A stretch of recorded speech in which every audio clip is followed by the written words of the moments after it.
We don't serve bikers, the manager sneered as six patched Hells Angels strode into the city's most exclusive restaurant. He was entirely oblivious to the way the rumble of their engines had just rattled the fine crystal and shaken the wealthy patrons to their marrow. Within 3 minutes, that misplaced arrogance would cause his entire world to collapse. The Oak Haven Brasserie was the kind of establishment that prided itself on exclusivity over hospitality. Nestled in the affluent, meticulously manicured hills of Monterey County, California, the restaurant was a fortress of pretension. Imported Italian marble floors gleamed under the soft, ambient glow of hand-blown crystal chandeliers. The menu featured absurdly priced delicacies like white truffle foam and gold leaf wagyu, catered specifically to tech billionaires, retired hedge fund managers, and local politicians. At the center of this culinary temple stood Ricarian Sander, the general manager and minority owner. Ricarian was a man whose entire identity was wrapped in tailored Italian suits and a superiority complex that preceded him into every room. He ran Oak Haven with a draconian fist, treating his wealthy guests like royalty and his staff like disposable commodities. Today, a crisp Sunday afternoon was particularly vital. Rumor had it that a scout from the James Beard Foundation was dining in the main hall, and Ricarian was determined to ensure the service was nothing short of a choreographed ballet of perfection. Lydia, Ricarian snapped, his voice a harsh whisper as he cornered his head hostess near the reservations podium. Table 4 needs their water glasses refilled. And for God's sake, stand up straight. You're slouching like a dock worker. We are projecting elegance today. Lydia Jenkins, a 22-year-old college student, working 2 jobs to pay off her mounting tuition debt, swallowed her pride and nodded. Right away, Mr. Sander, she hurried away, grabbing a silver pitcher. The restaurant was operating at a low, sophisticated hum, clinking silverware, soft jazz playing from hidden speakers, and the hushed murmurs of the elite discussing stock portfolios and country club gossip filled the air. Then the hum was shattered. It started as a low, guttural vibration, a mechanical growl that seemed to emanate from the earth itself. The soft jazz was entirely drowned out. The heavy mahogany front doors of Oak Haven trembled in their frames. Conversations halted mid-sentence. Forks paused halfway to mouths. Outside, the unmistakable, thunderous roar of heavily modified Harley-Davidson VIT-twin engines echoed through the valet parking lot. Not just one or two, half a dozen of them. Ricarian's face flushed with immediate, visceral irritation. He adjusted his silk tie and marched briskly toward the floor-to-ceiling tinted windows. Through the glass he watched in horror as 6 massive motorcycles rolled past the panicked valet attendants, ignoring the VIP parking signs, and parked directly on the imported cobblestone walkway leading to the front entrance. The engines cut out in unison, leaving a ringing silence in their wake. "Lock the doors," Ricarian hissed, turning to the nearest busboy. "Lock them right now. Just you late."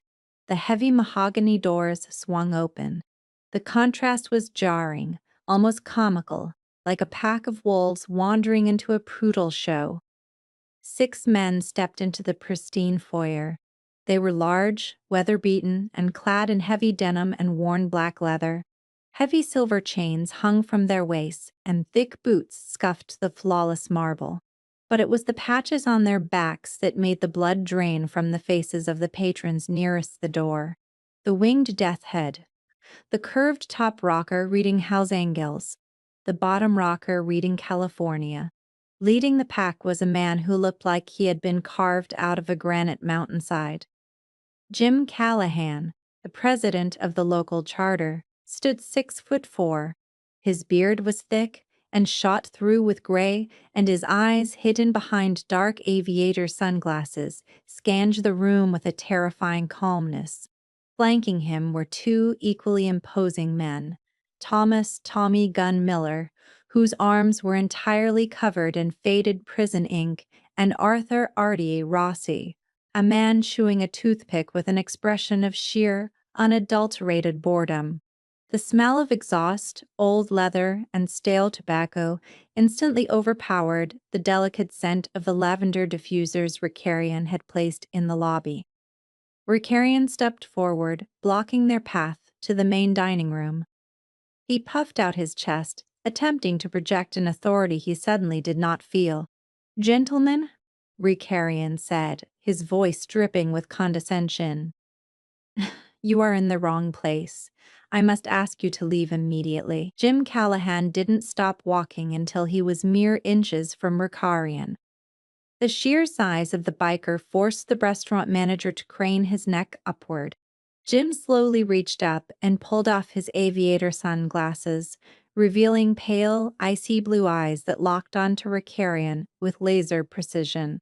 "They're not here for the white truffle foam, pal," Jim said, his voice a deep, gravelly baritone that carried across the silent dining room. "I don't care what you are here for," Ricarian replied, his tone rising in pitch as panic began to war with his arrogance. He noticed a few of his wealthiest patrons subtly reaching for their phones, while others were already signaling for their checks. The pristine facade of his restaurant was crumbling by the second. "This is a private establishment. We have a strict dress code. No cuts, no gang attire, and certainly no whatever it is you call yourselves. We don't serve bikers here. Get out before I have you removed." Tommy Gunn chuckled, a low, rasping sound. He crossed his massive arms over his chest. "Removed? By who? The valet kid in the bow tie? I will call the Monterey County Sheriff's Department," Ricarian threatened, pointing a manicured finger toward the door. "The chief of police dines here every Thursday. Do not test me." Jim Callahan didn't flinch. He didn't raise his voice. He simply offered a slow, chilling smile. "Go ahead, Ricarian," Gim said softly. "Call them. In fact, you might want them here for this." Ricarian froze. The use of his first name threw him off balance. How did this giant of a man, a criminal in his eyes, know who he was? He wasn't wearing a name tag. "Sesk. Lydia?" Ricarian barked, not breaking eye contact with Jim. "Silveria. Get over here and dial 911. Tell them we have an aggressive trespass situation." Lydia, who had been watching the exchange from behind the host stand, stepped forward hesitantly.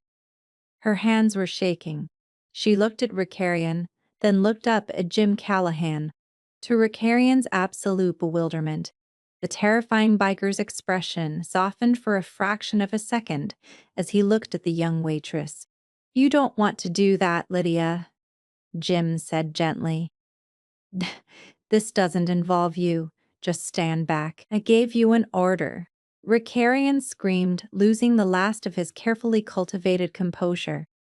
Spittle flew from his lips. "Call the police right now, or you are fired." "You hear me? You're done." Lydia stopped, tears welling in her eyes. She desperately needed this job. Her rent was due in 3 days. But there was something in Jim Callahan's eyes, a quiet, absolute certainty that rooted her to the spot. She placed the phone down on the podium. "Sorry, Mr. Sander," Lydia whispered, taking a step back. I can't." "Fine. You're fired. Get your things and get out," a Ricarian spat, turning his furious gaze back to Jim. "You see what you've done? You're disrupting my business. You are terrorizing my staff." The only one terrorizing that girl is you, Dick," Artie chimed in from the back, shifting the toothpick from one side of his mouth to the other. "And frankly, you're bad for business." "Enough," Ricarian hissed, reaching into his own tailored pocket for his smartphone. "I'm calling the authorities myself. You thugs are going to spend the night in a cell." Before Ricarian could dial the first digit, Jim Callahan reached into his leather vest. The movement was smooth but sudden enough that Ricarian flinched, instinctively taking a step back, perhaps expecting a weapon. Instead, Jim pulled out a thick, legal-sized manila envelope. He tossed it onto the pristine marble host stand. It landed with a heavy, definitive thud. "You're not calling anyone, Ricarian," Jim said, his voice dropping an octave, losing any trace of amusement. "Because you don't own this building.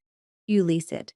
And the person you lease it from has had enough of your games." Ricarian scoffed, though a bead of sweat began to form at his temple. "I don't know what you were talking about. I deal directly with a property management trust."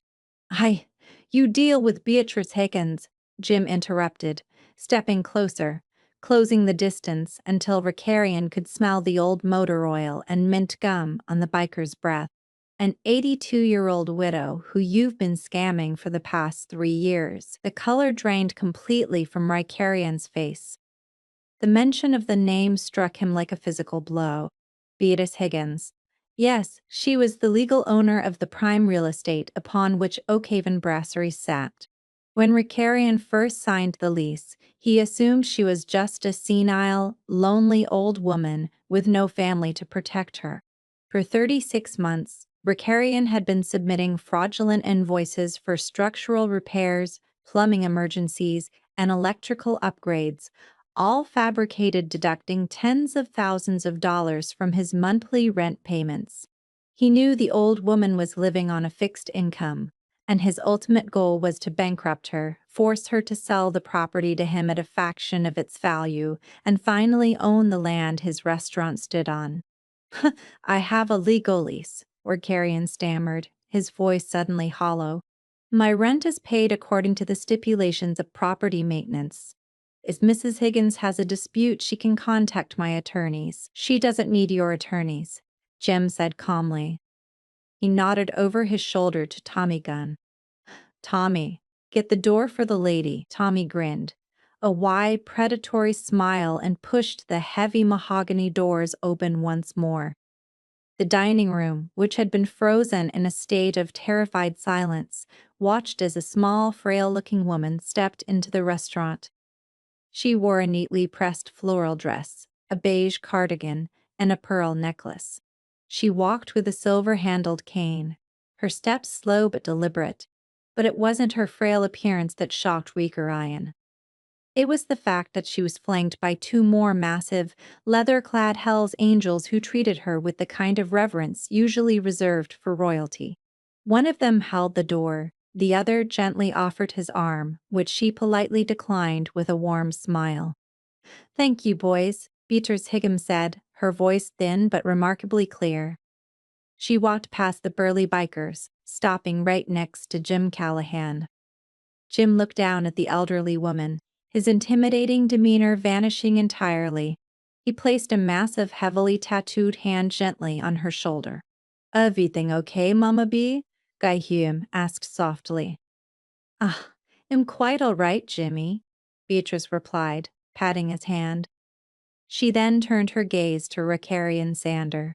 The warmth in her eyes vanished, replaced by a cold, hardened steel that looked incredibly out of place on a sweet old grandmother. Ricarian?" Beatrice said. "Mrs. Higgins?" Ricarian choked out, his eyes darting frantically between the frail woman and the heavily armed bikers surrounding her. What is the meaning of this? Why are these men with you?" Beatrice let out a dry, humorless chuckle. She leaned heavily on her cane and looked around the opulent restaurant, taking in the crystal, the marble, and the terrified wealthy patrons. "You see, Ricarian," Beatrice began, her voice carrying through the silent room. "So, when my husband passed away 15 years ago, he left me this property. It was his retirement investment. You probably thought I was just a helpless old widow you could bully out of her deed." She took a step closer to Ricarian, and Jim Callahan stepped right beside her, an imposing shadow. "But what you failed to research, Ricarian," Beatrice continued, her eyes narrowing, "was who my husband was. His name was Edward Higgins.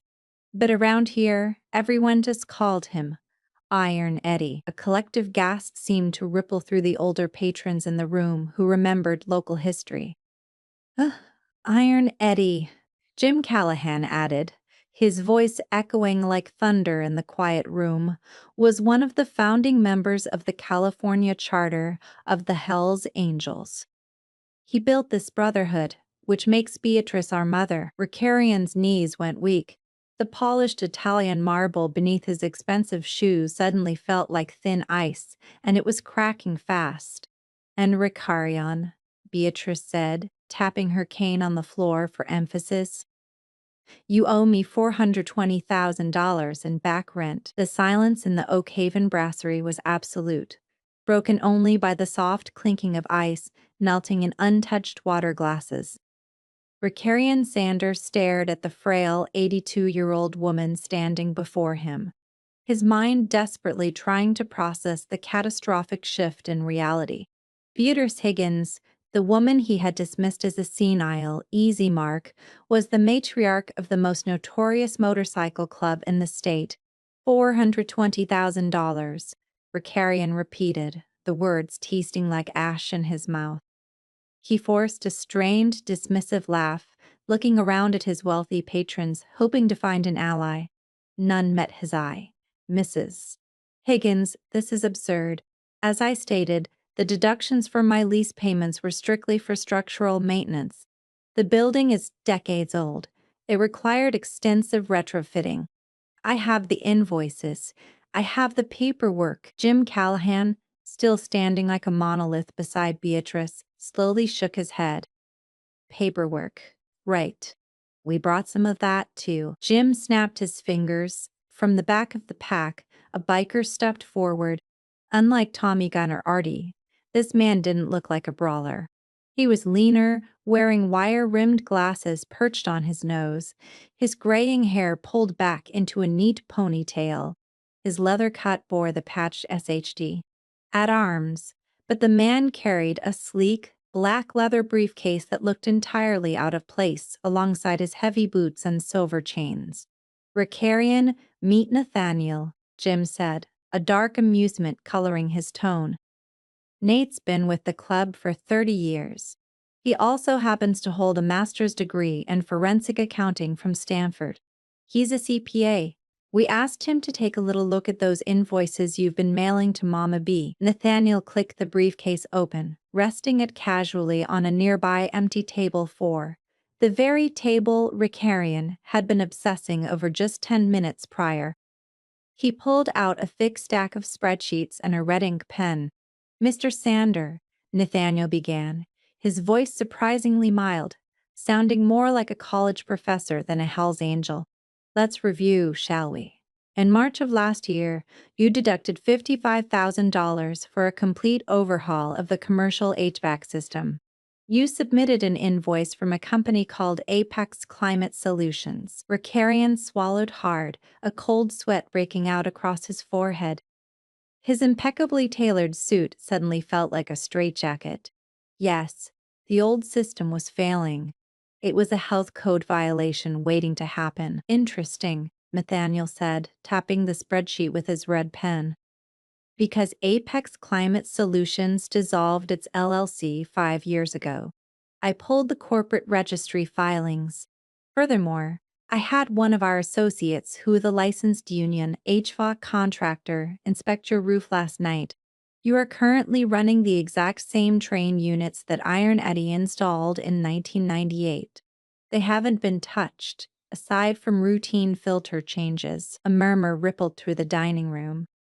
At a corner booth, a distinguished-looking man in a tweed blazer, Harrison Cole, the rumored scout for the James Beard Foundation, pulled out a small leather-bound notebook and began furiously writing. He wasn't reviewing the food anymore. He was documenting a criminal unmasking. That's a misunderstanding," Ricarian stammered, his voice rising in panic. "My assistant handled the contractors. I sign off on thousands of documents a month." "Let's move on to the foundation work," Nathaniel continued relentlessly, pulling another sheet from the stack. $80,000 deducted last November for seismic retrofitting by a company registered to a P.O. box in Nevada. A P.O. box that, coincidentally, is registered to your brother-in-law, David. Ricarian took a step back, bumping into the host podium. His chest heaved. He had thought he was so clever. He had assumed that Beatrice, living alone in her modest bungalow, would simply file the paperwork away and accept the reduced checks. He never imagined she would have a team of highly protective, wildly resourceful outlaws auditing his shell games. "You have no right to investigate me," Ricarian shouted, his facade of elegance completely shattering. He pointed a trembling finger at the bikers. "This is harassment. This is extortion. You come into my restaurant." "It is not your restaurant," Beatrice interrupted, her voice cutting through his hysterics like a steel blade. She stepped forward, her silver-handled cane tapping against the marble. "You own the equipment, Ricarian. You own the overpriced silverware. But you do not own the walls. You do not own the earth beneath it.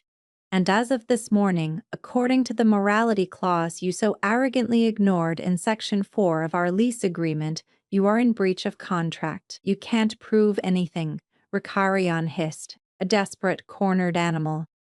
"I'll tie this up in civil court for a decade. You'll be dead before you see a dime, you old hag." The room went completely dead. The air pressure in the restaurant seemed to drop. Tommy Gunn stopped smiling. Artie spat his toothpick onto the pristine floor. Jim Callahan took one massive step forward, completely eclipsing Beatrice, his pale blue eyes practically glowing with sudden lethal intent. "You want to rephrase that, Dick?" Jim asked, his voice a low, terrifying rumble that promised violence. Before Ricarian could utter another word, the heavy wooden doors of the kitchen swung open. The head chef, a temperamental Frenchman named Leroy, burst out, a meat cleaver still in his hand, oblivious to the tension in the dining room. "Ricarian, the supplier is on the phone. They are holding the truffle shipment because the credit card declined," Laurent yelled, freezing as he suddenly noticed the massive bikers occupying his dining room. "What is happening here?" Nathaniel, the accountant, adjusted his glasses and looked at Laurent. "Mr. Sanders' business accounts have been frozen. We filed an emergency injunction with the county courts at 8 a.m. yesterday, citing felony embezzlement and elder fraud. The bank complied this morning." Ricarian's knees finally gave out. He slumped against the reservation podium, sliding down until he was sitting on the floor, his silk tie askew, his perfectly gelled hair falling into his face. His empire was systematically being dismantled in front of the very people he had spent years trying to impress. "You've ruined me," Ricarian whispered, staring at the floorboards. "You've completely ruined me." "You ruined yourself, Ricarian," Beatrice said softly, looking down at him not with anger, but with profound pity. "You let your greed blind you to the fact that people are more than the sum of their bank accounts. You saw an old widow, and you saw weakness." Jim Callahan reached into his leather cut once more. This time, he didn't pull out an envelope of invoices. He pulled out a single, legally binding document and a heavy silver Mont Blanc pen. He dropped them onto the floor right in front of Ricarian's expensive Italian loafers. "What is this?" Ricarian mumbled, not making a move to pick it up. "It's an exit strategy," Nathaniel explained from the table. "You owe Mrs. Higgins $420,000 in stolen rent. You also owe her legal fees and punitive damages for fraud. You are currently looking at several years in federal prison for wire fraud, considering you used the Postal Service to mail those fake invoices." Ricarian squeezed his eyes shut. Tears of pure defeat leaked out. "However," Nathaniel continued, "Mama B is a generous woman. If you sign that document, you surrender your minority equity in the Oak Haven Brasserie to the Higgins estate in lieu of the debt owed. You walk away with nothing. But we drop the civil suit, and we don't hand this neat little briefcase over to the district attorney." "You're taking my restaurant?" Ricarian gasped, looking up at Beatrice. "You don't know the first thing about hospitality. You're an old woman, and these are bikers. You'll destroy the brand. The brand is already toxic," Artie chimed in, gesturing to the wealthy patrons who were actively whispering, filming on their phones, and watching Ricarian's downfall with morbid fascination. "I won't sign it," Ricarian said, a pathetic last stand of defiance. "I built this place." "Suit yourself," Jim said, pulling his phone from his pocket. "Tommy, call Detective Ramirez down at the precinct. Let him know we've got a layup for his fraud division." "Wait!" Ricarian shrieked, scrambling forward on his hands and knees. He grabbed the silver pen. His hand shook so violently he could barely hold it. He looked at the document. It was ironclad. Immediate transfer of all assets, intellectual property, and leasehold improvements to Beatrice Higgins. With a trembling hand, Ricarian scrawled his signature across the bottom line. He dropped the pen, burying his face in his hands. Jim Callahan calmly leaned down, retrieved the document, checked the signature, and handed it to Nathaniel, who tucked it safely away in his briefcase. "Good choice, Ricarian," Beatrice said. "Now, I believe it is time for you to leave my property." Ricarian slowly stood up, brushing the dust off his ruined suit. He looked around the room, making eye contact with the hostesses, the busboys, and the waiters he had tormented for years. Not a single face offered him sympathy.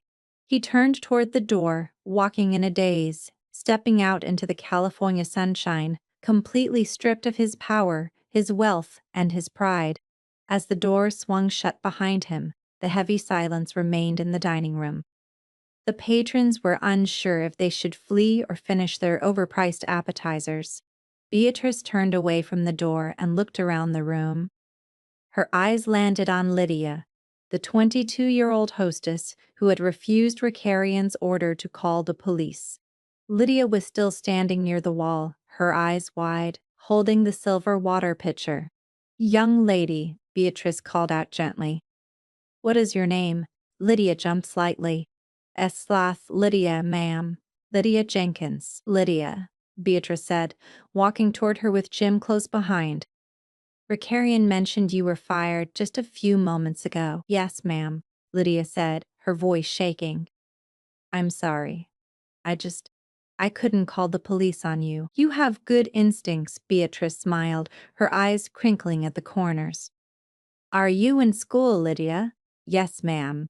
I'm a senior at the State University. I'm getting my degree in hospitality management." Jim Callahan let out a booming laugh that echoed off the crystal chandeliers.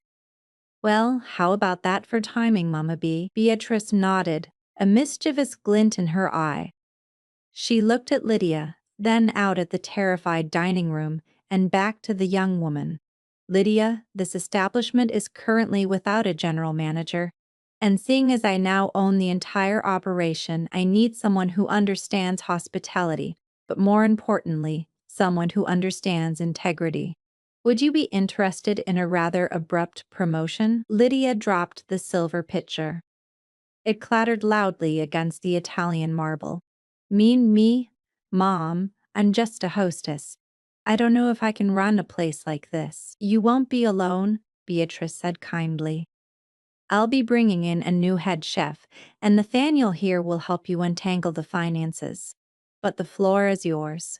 Double your previous salary, full benefits, and you treat the staff with the respect they deserve. Do we have a deal?"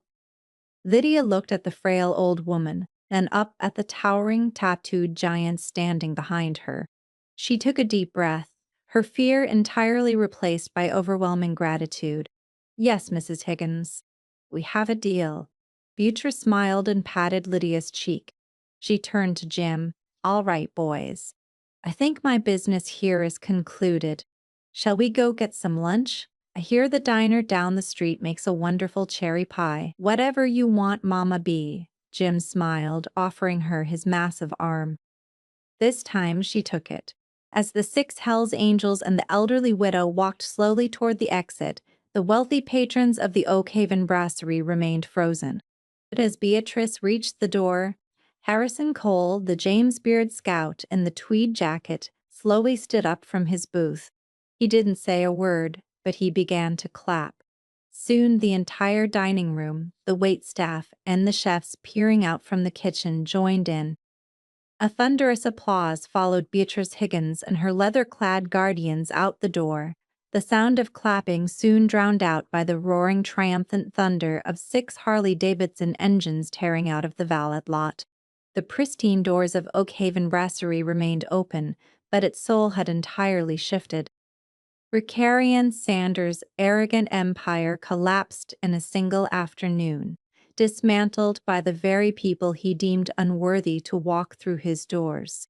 It stands as a profound reminder that respect is a universal currency, and arrogance blinds you to the reality that a leather vest might just carry more authority than a tailored silk suit.